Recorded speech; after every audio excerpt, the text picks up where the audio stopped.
Okay, so you fired up a system, installed your favorite distro. In this case, we're going to assume Debian, and you have no idea how to use a command line.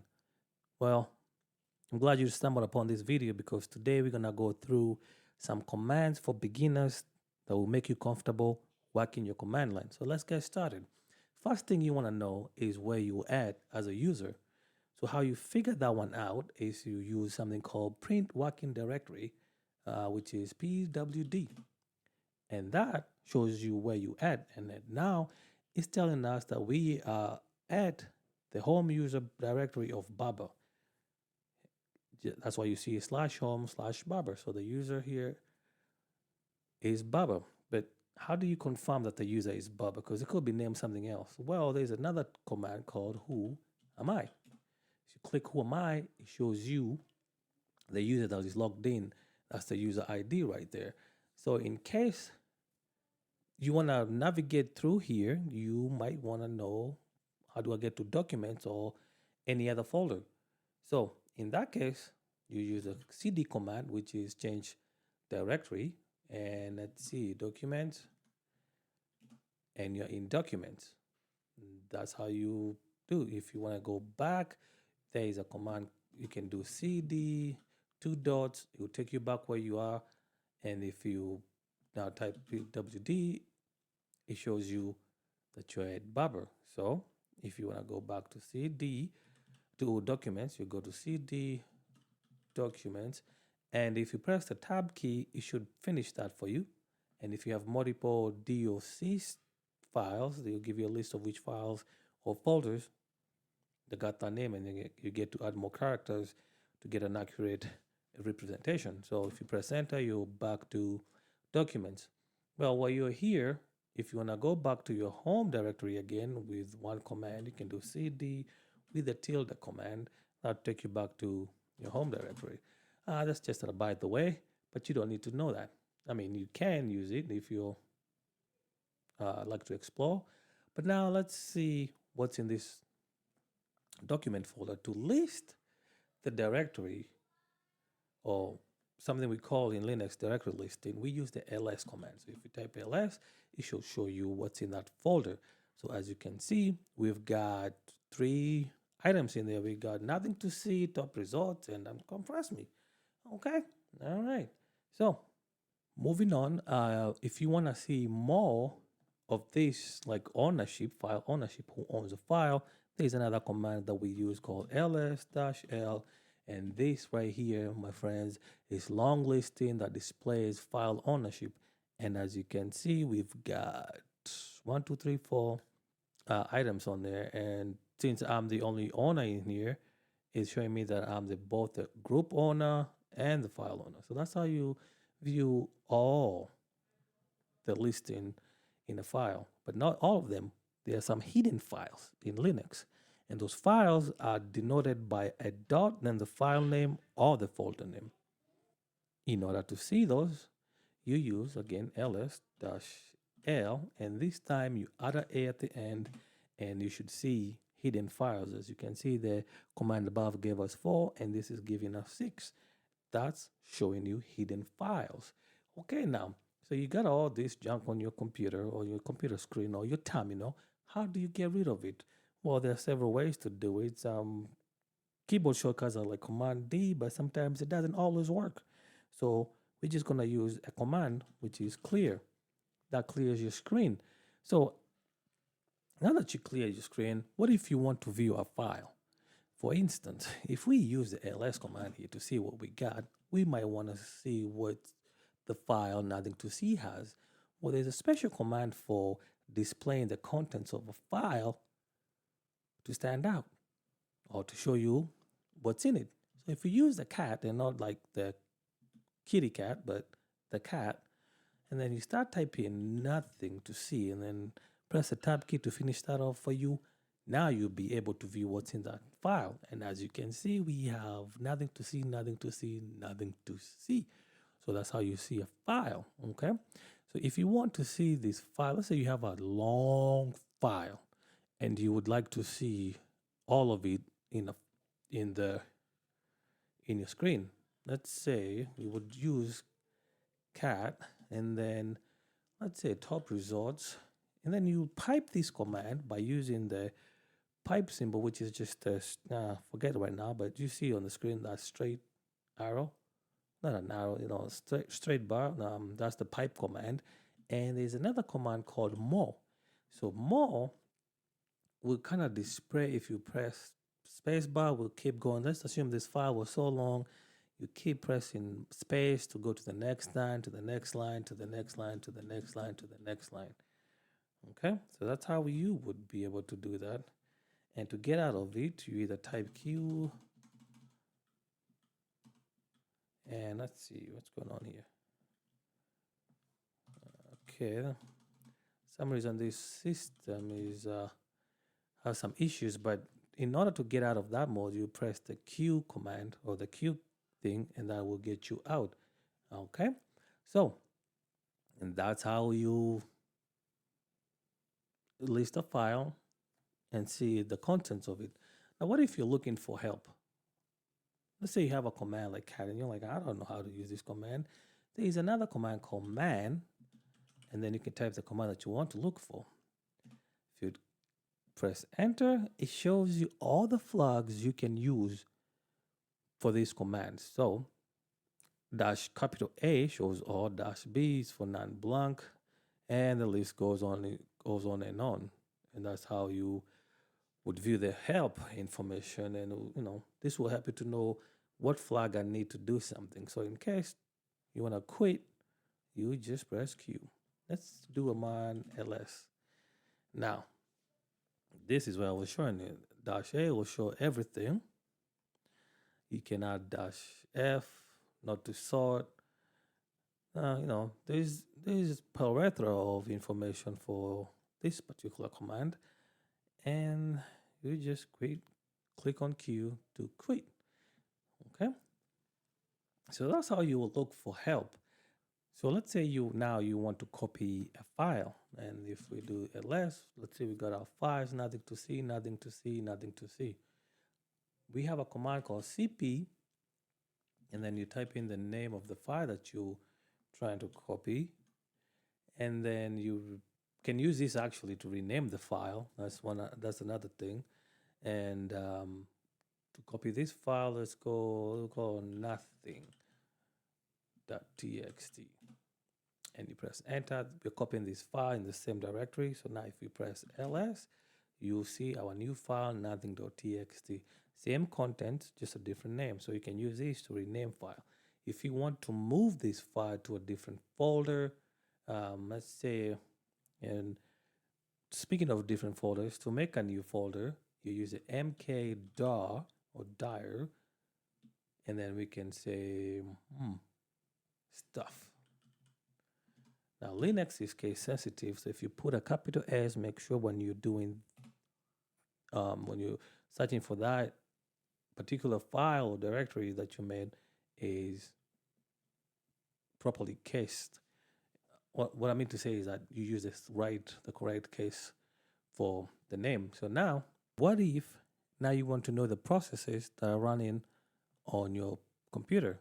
By using the ps-ef, you get to see everything that is running on your computer. So the screen is cluttered. Let's clear it. Now let's say, actually just hold on. Let me start DaVinci Resolve. I know for sure it doesn't work on this system. And the reason being, I don't know, something is jacked up. But if you want to stop a running process that is taking up your resources, so let me start this and then I'll be right back.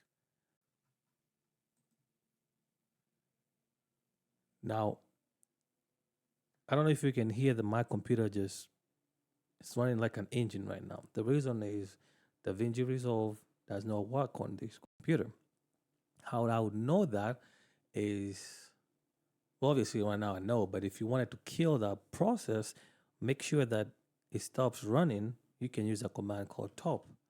Now top will show you the top running commands. And as you can see, Resolve is utilizing 100% of my CPU. Now to kill this process so it stops doing that, when you're in top, if you just press the K on your keyboard, it will show you this menu right here.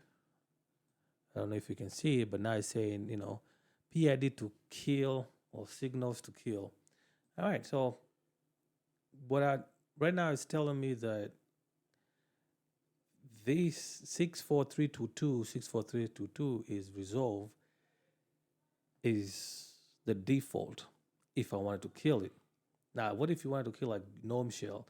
You'd have to type 1467 over here and then press enter. But for the sake of this tutorial, we're just gonna do the resolve one, and I'll just type in enter. And then for signal kills, I'm gonna use number 9, which I know is to kill the process.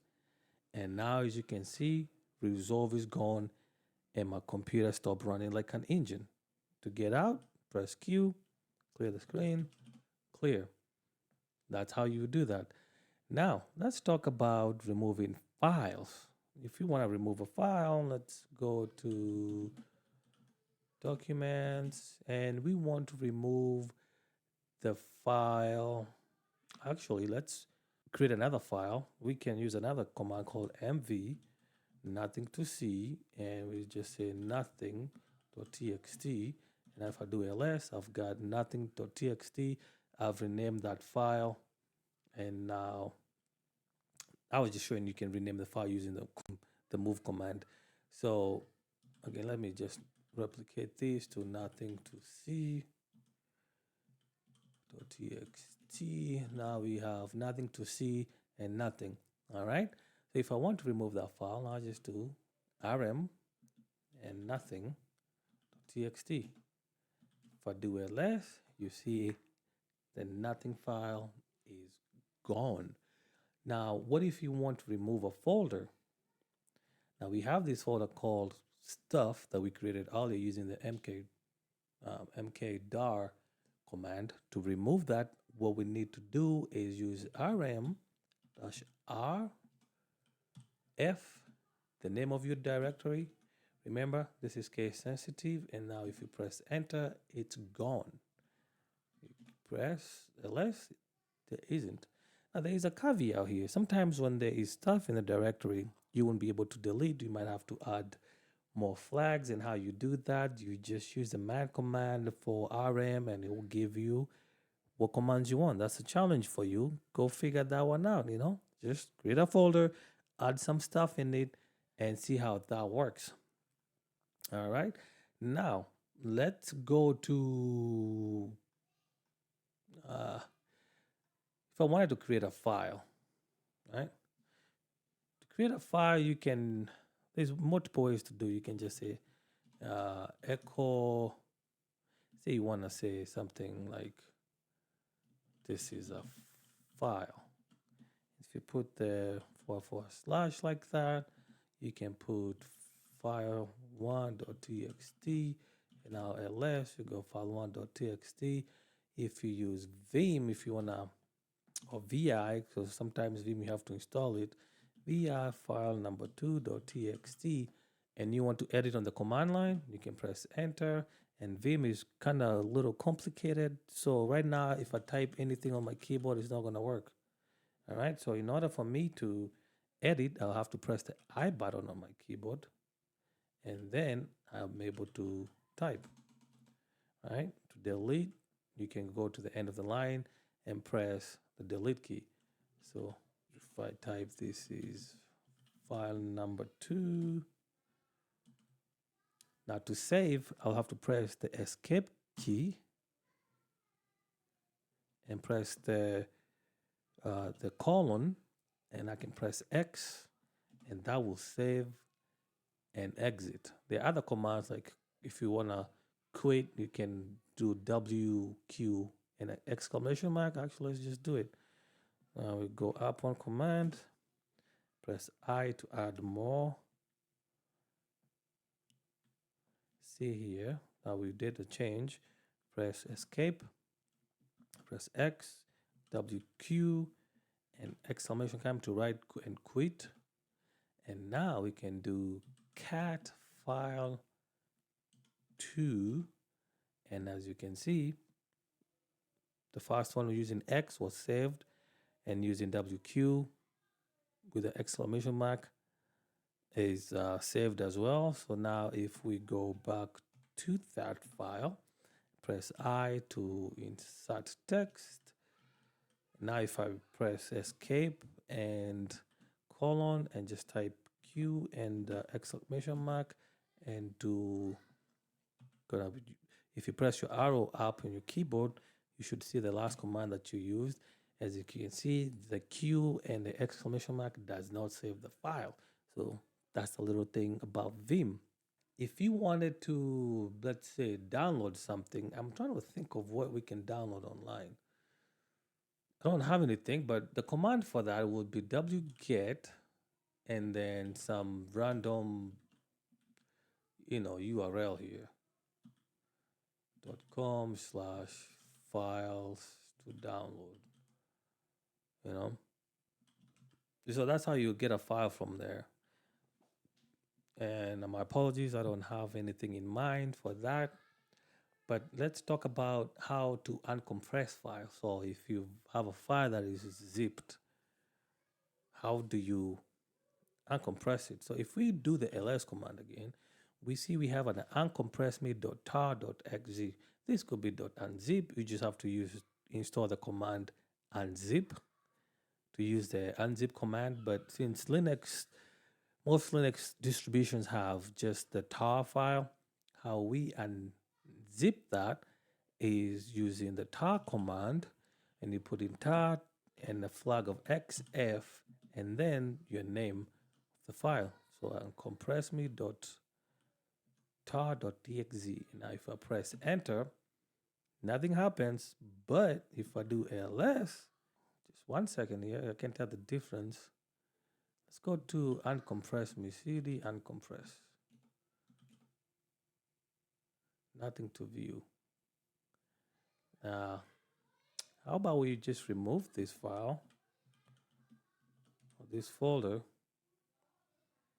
No, don't need to go back here and then rm-rf uncompress me. Now I forced it to uncompress. Now I should have just stopped there and just shown you how if you don't put the F, it will prompt you and tell you that the folder is not empty. Now let's try the uncompress me, the tar command again.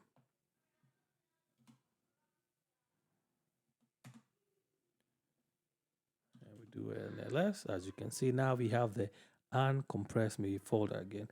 I guess that is not true because you didn't see it. So let's do ls again here. We see the uncompressed file, and let's remove that. -r. Actually, -r, -compress. Oh, that one removes it too. Wow, that's interesting. Okay, anyways, we don't have the file there. Now if we use the tar command, now we do another ls, then compress me is right there. And now we can navigate to it and see what's in there. And that's what's in that file. So those are the commands that you need to know, but there's one more that I left. What if you want to install something, right? I like another terminal called Kitty, and I'm just gonna use the terminal here. So what you need to do is you elevate yourself. So sudo apt install Kitty. Now, depending on what operating system you're using, if it's Red Hat thing, you'd use DNF or Yum. Pacman is for